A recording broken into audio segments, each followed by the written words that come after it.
Hello दोस्तों, स्वागत है मेरे YouTube channel the clutch education अड्डा वन में। और मैं उम्मीद करता हूं कि आप सब लोग बहुत बढ़िया होंगे। और आज हम जो टॉपिक स्टार्ट करने वाले हैं उसका नाम है रीजनिंग। और रीजनिंग हम लोग एकदम बेसिक से और पूरा का पूरा कॉन्सेप्ट क्लियर करते हुए पढ़ेंगे। सबसे पहले हम लोग रीजनिंग को कितने भागों में बांटा गया ये पढ़ेंगे। उसके बाद से उन भागों में क्या क्या आता है वो पढ़ेंगे। और एकदम बेसिक से और जो भी कॉन्सेप्ट है उसको क्लियर करते हुए चलेंगे। अगर मेरी वीडियो आपको इन्फॉर्मेटिव लगे तो मेरी वीडियो को लाइक करिए और सब्सक्राइब करिए और कमेंट भी करिए कि हमारा फीडबैक भी दीजिए कि मैं कैसा आप लोगों को बता पा रहा हूँ, मैं आप लोगों को सही से समझा पा रहा हूँ नहीं समझा पा रहा हूँ। मैं और ज़्यादा मेहनत करूँगा इस पर। और दूसरी चीज़ ये है कि अगर मेरी वीडियो अच्छी लगे तो और लोगों को भी शेयर करिए, अपने ग्रुप्स में शेयर करिए कि जिससे कि अच्छी से अच्छी वीडियो लोगों तक पहुँच सके और कम टाइम में ज़्यादा कंटेंट उनको मिल सके। तो चलिए मैं टाइम को ध्यान में रखते हुए और शुरुआत करता हूँ अपने टॉपिक की। जो रीजनिंग है उसको 3 भागों में बांटा गया है। पहला हमारा होता है वर्बल, दूसरा होता है हमारा जो एनालिटिकल,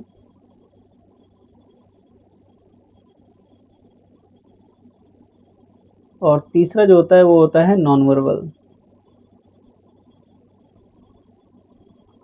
ठीक है, ये हमारे 3 टाइप के इसमें होते हैं। रीजनिंग हमारी एक पूरी बुक हो जाती है। इसमें हमारे 3 प्रकार होते हैं। एक होता है वर्बल, एक होता है एनालिटिकल और एक होता है नॉन वर्बल। अब इसमें हम लोग देखेंगे कि कौन-कौन सा चैप्टर हम लोग पढ़ना है। तो वर्बल में सबसे पहले जो हमारा चैप्टर होता है वो होता है एनालॉजी। और जो एनालॉजी होती है ये आप लोग के वर्ड से संबंधित हो सकती है या नंबर से संबंधित हो सकती है। तो ये एनालॉजी होती है जो एक शब्द को दूसरे शब्द से क्या संबंध है वो प्रदर्शित करती है। दूसरा होता है हमारा क्लासिफिकेशन। ठीक, तीसरी जो इसमें आएगी वो आएगी हमारी अल्फाबेट।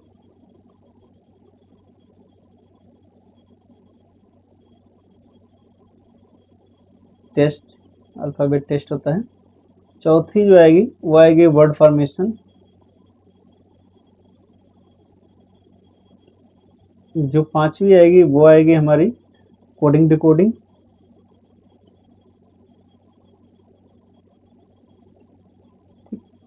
जो छठी आएगी वो आएगी हमारे नंबर सीरीज। मैं इसमें एक भी चीज आप लोग को छोड़ने वाला नहीं हूँ। एक एक चीज एकदम बेसिक से एक एक टॉपिक को एकदम बढ़िया से पकड़ के और सही से चलेंगे कि जिससे कि आप लोगों को समझने में कोई दिक्कत ना हो। सातवां जो आएगा वो आएगा लेटर सीरीज। जो आठवां होगा वो होगा आपका inserting the missing character.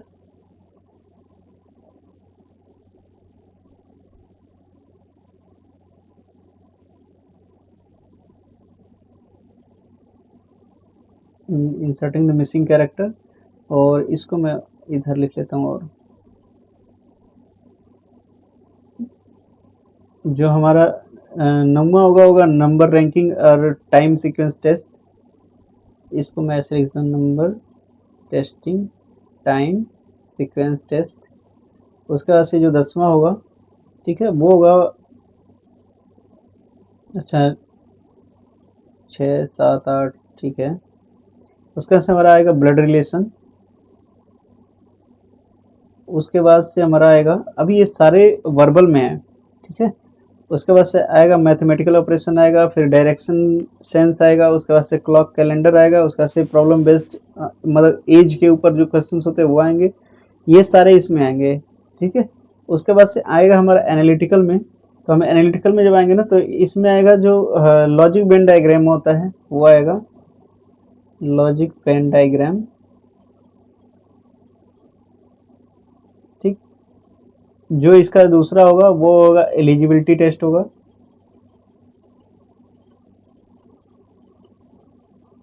Eligibility test आ जाएगा। और जो तीसरा आएगा वो आएगा सिलोजिज्म।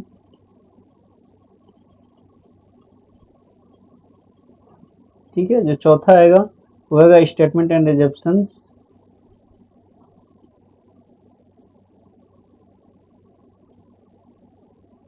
एजम्पशंस। जो पांचवा आएगा वो आएगा आपका स्टेटमेंट्स एंड आर्गुमेंट्स, और इसमें डाटा सफिशिएंसी, इनपुट आउटपुट, यही सब आएंगे।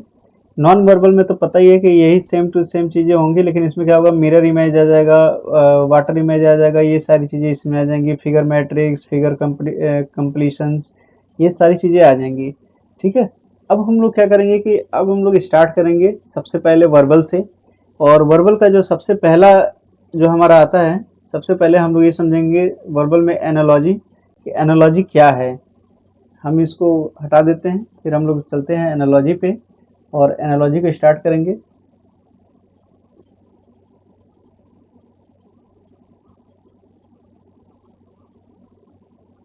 ये हमारा एनालॉजी। एनालॉजी एक्चुअल में होता क्या है, ये हम लोग को समझना है। तो एनालॉजी मतलब होता है कि जो सिमिलरिटी होता है या कॉरस्पेंडेंस होता है, वही हमारी एनालॉजी होती है। जैसे एनालॉजी मीन्स,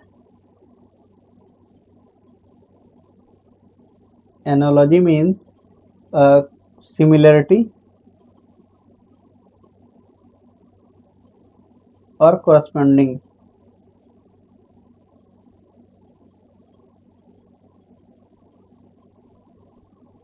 कॉरस्पॉन्डेंस, ठीक है।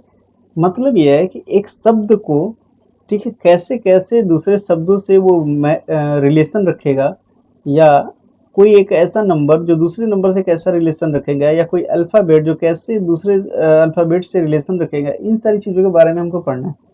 जैसे हमारा इसमें जो डिवाइड होगा एनालॉजी में, ये चार टाइप के होते हैं। एक होता है हमारा वर्ड एनालॉजी,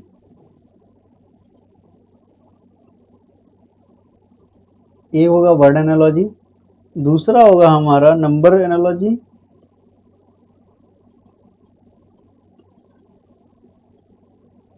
तीसरा जो होगा हमारा वो होगा अल्फ़ाबेट एनालॉजी,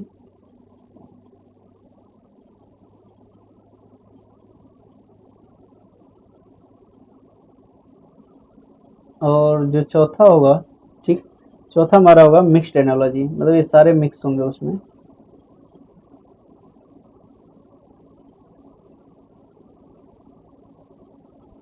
चलिए, इसमें जो सबसे पहले हम लोग वर्ड एनालॉजी की बात करेंगे। वर्ड एनालॉजी का मतलब ये होता है कि कोई एक ऐसा शब्द वो दूसरे शब्द से किस प्रकार संबंध रखता है, वो हमारा होता है वर्ड एनालॉजी।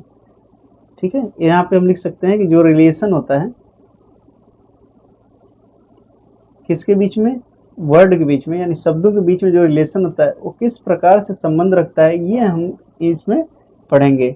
जैसे इसमें वर्ड एनालॉजी का मतलब ये हुआ कि कैसे एक शब्द दूसरे शब्द से रिलेशन रख रहा है। मैं एक एग्जांपल में आप लोग को समझाना चाहता हूँ कि जैसे मान लीजिए कि कोई स्टेट हो गया, ठीक है, उसका क्या होगा, उसके जो कैपिटल होगा, ठीक है, इस टाइप में दिया रहेगा, या कोई कंट्री होगी उसका क्या कैपिटल होगा, इस टाइप में दिया होगा, या कोई करेंसी होगी, कोई कंट्री होगी उसकी जो करेंसी होगी उस टाइप में दिया होगा, या मतलब कोई एक ऐसा शब्द होगा कि कोई रोग दिया होगा, उसको किस डिपार्टमेंट के थ्रू पढ़ते हैं, इस टाइप का दिया रहेगा, या कोई मेल फीमेल टाइप का दिया रहेगा, या कोई एक ऐसा वर्ड होगा जिसका सिनोनिम्स दिया रहेगा, या कोई ऐसा वर्ड होगा जिसका एंटोनिम्स दिया होगा। तो ये सारी चीज़ें जो होंगी ना, वो ये आएंगे वर्ड एनालॉजी में। चलिए, वर्ड एनालॉजी का हम लोग एक एग्जाम्पल करेंगे, और एग्जाम्पल ये है कि अगर हम ये कहें कि हमारा क्या है, हर्ट, ये क्वेश्चन आया हुआ है एसएससी में, ठीक है, हर्ट है, और ये है कार्डियोलॉजी,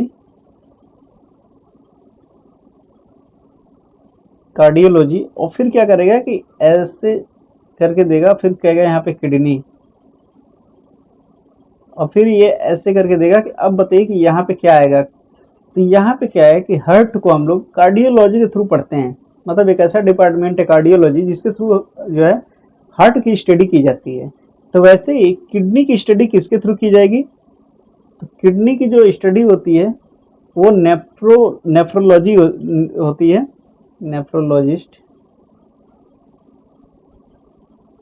ठीक है, ये इसके थ्रू हम लोग किडनी का स्टडी करते हैं। तो चार ऑप्शन दिया रहेगा, चार ऑप्शन में से अगर जो आप लोग को पता रहेगा तो आप लोग ट्रिक लगा लोगे, नहीं पता रहेगा तो फिर तो दिक्कत ही है।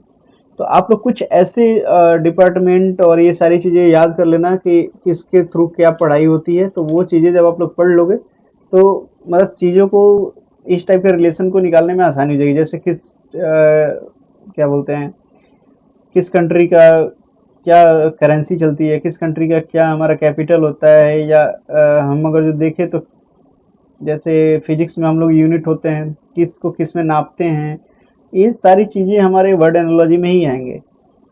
ठीक है, तो इन चीज़ों को थोड़ा थोड़ा आप लोग, ज़्यादा तो नहीं मैं कहूँगा, लेकिन हाँ थोड़ा थोड़ा आप लोग देख लेना कि जिससे दिक्कत ना हो।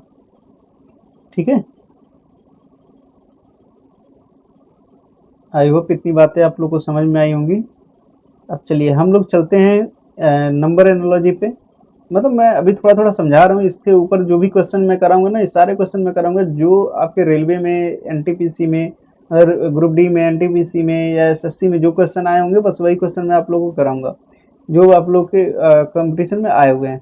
अदरवाइज ऐसे मैं क्वेश्चन नहीं कराऊंगा, सारे के सारे क्वेश्चन जो कंपटीशन वाले हैं वही मैं आप लोग को बताने वाला हूँ। चलिए अब हम लोग सीखते हैं नंबर एनालॉजी को।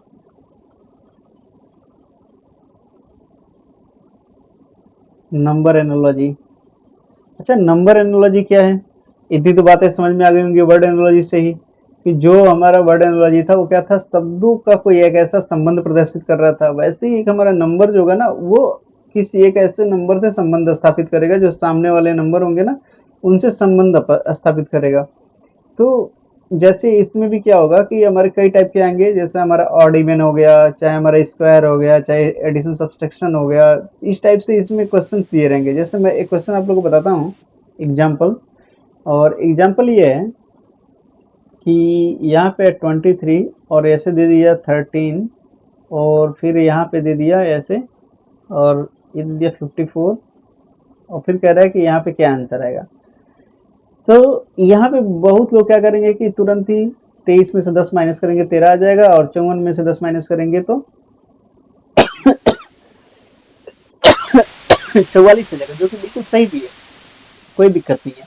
यहाँ पे 10 का डिफरेंस है, वैसे ही यहाँ भी 10 का डिफरेंस कर देंगे, 44 आ जाएगा, कोई दिक्कत नहीं है। लेकिन क्वेश्चन का तरीका बदल भी तो सकता है। क्वेश्चन का तरीका ऐसा भी हो सकता है कि 2 का स्क्वायर और प्लस 3 का स्क्वायर कर दे। यहाँ पे कर दे 2 दूना 4 और 3 त्रिका 9, यानी 13 कर दे, और 23 में से 13 माइनस करके यहाँ 10 भी दे सकता था। मतलब क्वेश्चन को आप हर तरीके से मतलब कोशिश किया करो सॉल्व करने की। तो उसी टाइप से यहाँ भी हम लोग सॉल्व करते हैं कि 5 का स्क्वायर 25 और 4 का स्क्वायर 16, इन दोनों को जोड़ते तो क्या हो जाता, 41 हो जाता। फिर इसमें से 41 माइनस करते। तो क्वेश्चन को ना, मेरे कहने का मतलब है कि हर टाइप से क्वेश्चन को सॉल्व करने की कोशिश करो। ये भी एसएससी में आया हुआ क्वेश्चन है। ठीक है, तो मैं बस यही कहूंगा कि क्वेश्चन को हर टाइप से, जितने टाइप से हो सके उतने टाइप से आप लोग क्वेश्चन को सॉल्व करने की कोशिश किया करो। बाकी सोचो पहले उस पर कि हाँ किस टाइप से आंसर आया होगा। ये नहीं जरूरी कि सामने बस इसमें से माइनस कर दिया इतना, बस इतना आ गया, जरूरी नहीं कि उसी टाइप पे सारे क्वेश्चन हो। ठीक है, क्वेश्चन को हर टाइप से सोचने की एबिलिटी लाइए आप लोग अपने अंदर। उसके बाद से हम लोग जो अगला पढ़ेंगे वो पढ़ेंगे हम लोग अल्फाबेट एनालॉजी।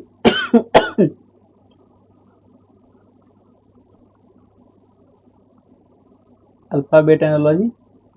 और अब तो बहुत सारी चीज़ें आप लोग रिलेट कर पा रहे होंगे कि जैसे कि हमारा क्या था, वर्ड एनालॉजी में एक शब्द दूसरे शब्द के ऊपर डिपेंड, मतलब वो कोई रिलेशन स्थापित कर पा रहा था। वैसे ही हमारा जो अभी नंबर सिस्टम पढ़ा, तो एक नंबर दूसरे नंबर से कुछ संबंध स्थापित कर रहा था। वैसे ही जो हमारे अल्फ़ाबेट होंगे ना, वो एक अल्फ़ाबेट दूसरे अल्फ़ाबेट से भी संबंध स्थापित करेगा। अब कैसे करेगा इसको मैं आप लोग को मैं बताता हूँ। जैसे सबसे पहले तो आप लोग को जो ABCD है ये पूरा याद होना चाहिए, और लगभग याद भी सबको होगा। लेकिन ABCD सिर्फ याद करने से काम नहीं चलेगा, इसका नंबरिंग भी याद होना चाहिए। जैसे 1 2 3 4 5 6, किस किस नंबर पे कौन कौन सा आएगा ये भी आप लोग को याद होना चाहिए। तो इसके लिए मैं एक बहुत सिंपल से बता देता हूँ कि ई जो टी। ठीक है, ई जो टी मतलब ये आएगा 5वें पे, ये आएगा 10, ये आएगा 15, ये आएगा 20। ये सर वाई नहीं रहेगा, या वाई रहेगा, हाँ ये भी रहेगा 25। ठीक है, ये हमने, और ए यहाँ जोड़ लीजिए, ए आएगा 1 पे। यानी अब हम लोग आसानी से देख सकते हैं कि अगर हमको सी का निकालना होगा तो सी क्या आएगा हमारा, ए के और ई के बीच में आएगा, यानी हम A B C D E लिख के और बीच में निकाल सकते हैं कि ये 3 आएगा। तो हम लोग ऐसे भी इसको अगर जो नंबर याद रखें तो हम लोग आसानी से किसी भी नंबर को पा सकते हैं। जैसे टी के बाद से यू आ रहा है तो यू कितने नंबर पे आएगा, 21 नंबर पे, क्योंकि 20 है, 20 के बाद से 21 आएगा। और वी कितने नंबर पे आएगा, तो वी हमारा आएगा 22 नंबर पे। ऐसे एक्स कितने नंबर पे आएगा, तो हमको पता है कि एक्स के बाद से वाई आता है, तो वाई से जस्ट पहले है तो वो क्या आ जाएगा, 24 आ जाएगा। तो ये नंबर अगर याद रहेगा तो आप लोग आसानी से इन चीज़ों को आप लोग याद कर सकते हैं। दूसरी चीज़ क्या है, एक तो हमको ऐसा सीधा याद होना चाहिए, दूसरी चीज़ है कि उल्टा भी याद होना चाहिए कि जेड वाई एक्स, तो इसका नंबर क्या होगा, 26 25 24, ये सारे नंबर भी आप लोग को याद होने चाहिए। इसमें क्या है कि कई बार क्या होता है कि हमारा उल्टा भी पूछ देता है कि हाँ, जो हमारा ए का उल्टा क्या होगा, तो ए का उल्टा जेड होता है, क्योंकि ए इधर से पहले नंबर पे आता है, जेड इधर से पहले नंबर पे आता है, तो ये भी हमको याद होना चाहिए। तो देखिए इसमें क्वेश्चन आते कैसे हैं ये मैं आप लोग को बता रहा हूँ। एक क्वेश्चन है हमारा, ये भी एसएससी में आया हुआ क्वेश्चन है, और क्वेश्चन ये है कि ए के एफ पी, सॉरी थोड़ा सा गलत है, ये आएगा ऐसे, ए एफ के पी और फिर आएगा हमारा B G L Q, B G L Q, और फिर आएगा हमारा क्या चीज, सी एच एम आर, और तब पूछेगा कि इसके आगे कौन सा शब्द आएगा। तो देखिए इसमें ये तो बहुत आसान है, आसान इसलिए है क्योंकि हमको पता है कि ए से बी में जाने के लिए +1 जुड़ रहा है। ऐसे ही एफ से जी में जाने के लिए क्या हो रहा है कि एफ के बाद से जी आता है, यानी +1 हो रहा है। ऐसे ही के से एल जा रहे हैं तो इसमें भी +1 हो रहा है, और ऐसे ही पी से हम लोग क्यू की तरफ जा रहे हैं तो +1 हो रहा है। तो ऐसे ही हम लोग सी से क्या होंगे, +1 जोड़ेंगे तो सी के बाद से क्या आएगा, डी हो जाएगा। ऐसे ही एच से +1 की तरफ जाएंगे तो एच के बाद से क्या आता है, आई आता है, हाँ आई आएगा। एम से +1 जाएंगे तो एन हो जाएगा, और आर से +1 जाएंगे तो आर के बाद से एस आता है, यानी कुछ भी आंसर आएगा वो आएगा DINS, यानी ये ऑप्शन जो भी होगा वो हमारा सही होगा। ठीक है, तो इस टाइप से इसमें क्वेश्चंस आते हैं हमारे अल्फ़ाबेट में। आई होप इतनी बातें आप लोग को समझ में आ गई होंगी। और उसके मैं इस समय आप लोग को बस थोड़ी थोड़ी सी चीज़ें आज बता रहा हूँ, क्योंकि आज पहला दिन है तो आज मैं थोड़ी थोड़ी चीज़ें बता रहा हूँ। कल जब मैं आऊँगा तो ये पूरा जो हमारा एनालॉजी चैप्टर है, तो एनालॉजी चैप्टर के जितने भी क्वेश्चंस होंगे हमारे एसएससी में पूछे गए हों, चाहे रेलवे में पूछे गए हों, रेलवे के किसी भी डिपार्टमेंट में पूछे गए हों, सारे का सारा कल हम लोग सॉल्व करने वाले हैं। तो आज मैं थोड़ा सा बस इन चीज़ों से इंट्रोड्यूस करा रहा हूँ। इंट्रोड्यूस तो आप लोग खैर पहले से भी होंगे, लेकिन फिर भी मैं एक बार इंट्रोड्यूस करा रहा हूँ, और इसको हम लोग कल बहुत अच्छे तरीके से सॉल्व करने वाले हैं। आप लोग भी जो कोई क्वेश्चन हो तो उसको लेके रखे रहिएगा, और जैसे हमारे कमेंट सेक्शन में आप लोग जो सेंड कर देंगे तो कोई ऐसा क्वेश्चन जो मिस हो रहा हमसे तो हम उसको अगले जब भी लेक्चर लेंगे तो उसमें हम लोग कंप्लीट कर लेंगे। ठीक है, चलिए ये यहाँ तक सो हो गया। इसके बाद से हम लोग चलते हैं मिक्स एनालॉजी पे, और जो अगला है हमारा मिक्स्ड एनालॉजी। तो मिक्स्ड एनालॉजी में क्या है कि अभी हमने क्या पढ़ा, वर्ड एनालॉजी पढ़ा, उसके से क्या पढ़ा, नंबर एनालॉजी पढ़ा, उसके से क्या पढ़ा, अल्फ़ाबेट पढ़ा, इतनी चीज़ें पढ़ा। अब इनका जो है ना, तीनों का जो रिलेशन फाइंड होगा ना एक ही में, वो हमारा कहलाएगा मिक्स्ड एनालॉजी। जैसे मैं एक क्वेश्चन आया है आप लोगों का, मैं सॉल्व करता हूँ। क्वेश्चन मैं ऐसा लेना चाहता हूँ कि जो कंपटीशन में आए हुए हों। ठीक है, चलिए मैं एक क्वेश्चन आप लोग का सॉल्व करता हूँ, और क्वेश्चन ये है कि एग्जाम्पल है कि ये है न्यूज NEWS, और ये हमारा है 14 5 23 और 19। ऐसे ही अब पूछ रहा है कि जो हमारा पेपर है PAPER, अब कह रहा है कि पेपर जो है ना वो किस नंबर से रिलेट करेगा। तो इस टाइप की जो क्वेश्चंस होते हैं उसमें क्या है, ये तो बहुत आसान है। इसमें क्या है कि एन हमारा आता है 14वें नंबर पे, ई हमारा आता है 5वें नंबर पे, डब्ल्यू हमारा आता है 23वें नंबर पे, और ये जो हमारा आता है ऐसा आता है 19वें नंबर पे। तो ऐसे ही हमारा जो पी आएगा, तो पी हमारा किस नंबर पे आता है, एम, अभी हम लोग ओ पढ़े हैं ना, ओ किस पे था, 15 नंबर पे। तो M N O P, P जो आएगा ये इसका हो जाएगा 16। ऐसे ही ए हमारा हो जाएगा 1, फिर पी हो जाएगा 16, फिर हो जाएगा 5, और फिर आर कितना होगा, आर हो जाएगा हमारा 18। यानी जो आंसर आएगा वो आएगा क्या चीज़, 16, 1, फिर 16, फिर 18। ये हमारा आंसर आएगा इस टाइप से। ठीक है, तो ये हमारा था मिक्स्ड एनालॉजी, मतलब नंबर अल्फ़ाबेट्स जो भी होंगे वो एक दूसरे से रिलेट करेंगे। ठीक है, तो ये हमारा क्या था कि 4 हमारे एनालॉजी थे, चारों एनालॉजी हमने आप लोग को बता दिए हैं। अब जो हम लोग पढ़ेंगे वो हम लोग कल सीधे क्वेश्चन किस किस टाइप के होते हैं हम लोग क्वेश्चन पे बात करेंगे। आज हमारा बस इंट्रोडक्शन क्लास थी, तो बस आज इतना ही। बाकी कल हम लोग जब पढ़ेंगे तो कल हम लोग बहुत अच्छे से इसको कवर करेंगे, और कवर इस टाइप से करेंगे कि जितने भी क्वेश्चन होंगे, अभी मैं फिर बता रहा हूँ कि जितने भी क्वेश्चन आप लोग के आए होंगे, जैसे कि किसी भी कंपटीशन में आएंगे, चाहे वो स्टेट एग्जाम के होंगे, चाहे सेंट्रल गवर्नमेंट के होंगे, चाहे आप लोगों के कुछ भी होंगे, उन सारे क्वेश्चंस को मैं कल आप लोगों को कराने वाला हूँ। तो मेरी वीडियो ज़्यादा से ज़्यादा लोग पास शेयर करिए कि जिससे कि इन्फॉर्मेशन, मतलब अच्छी इन्फॉर्मेशन अच्छे लोग पास पहुँच सके और बिना टाइम वेस्ट किए अच्छी चीज़ें मिल सके। आज के लिए बस इतना ही। Thank you.